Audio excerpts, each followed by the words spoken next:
Well, you know, taxpayers, they are shelling out nearly $1.5 billion, at least last year they did alone, for the so-called presidential perks. That's according to a new book.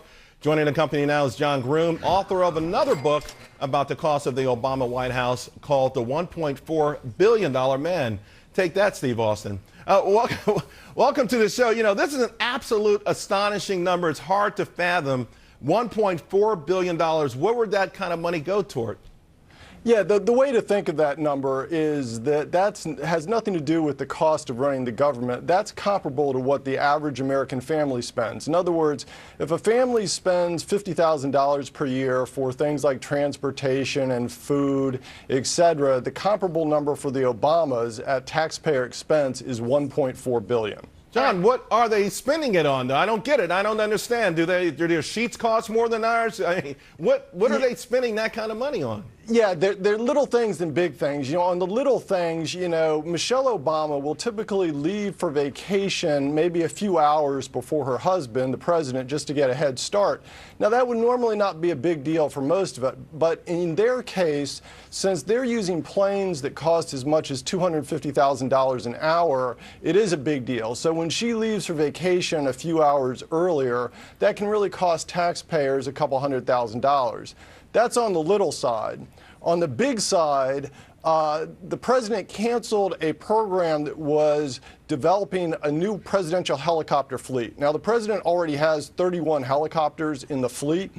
They spent $3.3 billion developing a new presidential helicopter fleet and then declared a failure, sold the prototypes to Canada for $154 million. And so taxpayers took a loss of about $3.1 billion and got 0 helicopters. All right, so this is Liz McDonald. This also compares to the royal family, I think $57.8 million in expenses for the royal family in England. But when we're talking about $1.4 billion for the president, you know, you're including air transport. It also includes Secret Service staff, security, and as you noted, trips to Camp David. And I would think, too, the increase in staff, including the appointment of czars. Does it include the czars, too, the unelected bureaucracy? Yeah, correct. We have a section on that. It includes the czars because they are not really necessary. I mean, they're direct political appointees and you know, function more as personal advisors to the president.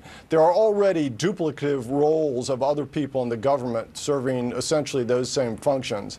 But you know, when you talk about travel, a lot of people say, oh, well, you know, he's the president, he has to travel, that sort of thing. He has to have Secret Service protection. That's true up to a point, but the fact is he doesn't have to vacation in Hawaii, which is the most expensive possible place he could go because it's the furthest from Washington. Right. He does have a full-time, you know, Camp David at the cost of $8 million a year, and they do all these sorts of spurious things. Like when the president runs out for fast food, you know, that's a photo op for the press. But what people don't realize is there's a full security contingent following him on those little trips. So, you know, I guess, John, I guess at the end of the day, I'm not sure who said it, but it's nice to be the king.